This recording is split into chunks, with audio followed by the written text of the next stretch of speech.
বলিউডে যেন একের পর এক দুঃসংবাদ। সাইফ আলী খানের ওপর হামলা, সড়ক দুর্ঘটনায় আমান জয়সওয়ালের মৃত্যুর পর তালিকায় অর্জুন কাপুরের নাম। দুর্ঘটনায় গুরুতর আহত হয়েছেন এই অভিনেতা।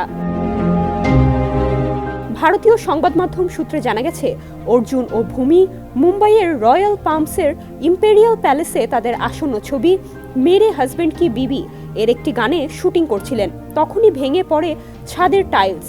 অর্জুন ছাড়াও এই ঘটনায় জখম হয়েছেন ছবির প্রযোজক জ্যাকি ভাগনানি, পরিচালক মুদাসসির Aziz.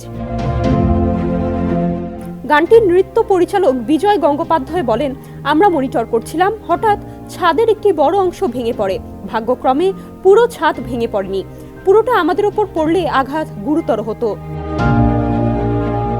Federation of western India সিনে এমপ্লয়িজের অশোক দুবে জানান, অর্জুন ছবির পরিচালক প্রযোজকের পাশাপাশি ছবির বাকি কলাকুশলীরাও অল্প বিস্তর আহত হয়েছেন। অশোক নিজেও কনুই ও মাথায় চোট পেয়েছেন। চিত্রগ্রাহক মনু আনন্দের বুড়ো আঙুল ভেঙে গেছে, তবে কারো আঘাত গুরুতর নয় বলে জানিয়েছেন তিনি। তিনি আরও জানান, যে বাড়িতে শুটিং হচ্ছিল সেটি বেশ পুরনো ও ভঙ্গুর। বেশ কিছুদিন ধরে সেখানে টানা শুটিং হচ্ছিল। লাগাতার শব্দের কম্পনে সম্ভবত নড়বড়ে বাড়িটি আরও নড়বড়ে হয়ে পড়ে, সে কারণেই ভেঙে পড়ে ছাদের টাইলস। জানা গেছে, শুধু অর্জুনই নন, নায়কের সঙ্গে থাকা অনেকেই এই দুর্ঘটনায় আহত হন, যেমন সিনেমাটির পরিচালক, প্রযোজক, চিত্রগ্রাহক, সহ চিত্রগ্রাহক ও কলাকুশলীরা। তবে কারোরই চোট গুরুতর নয় বলে জানিয়েছেন অশোক দুবে।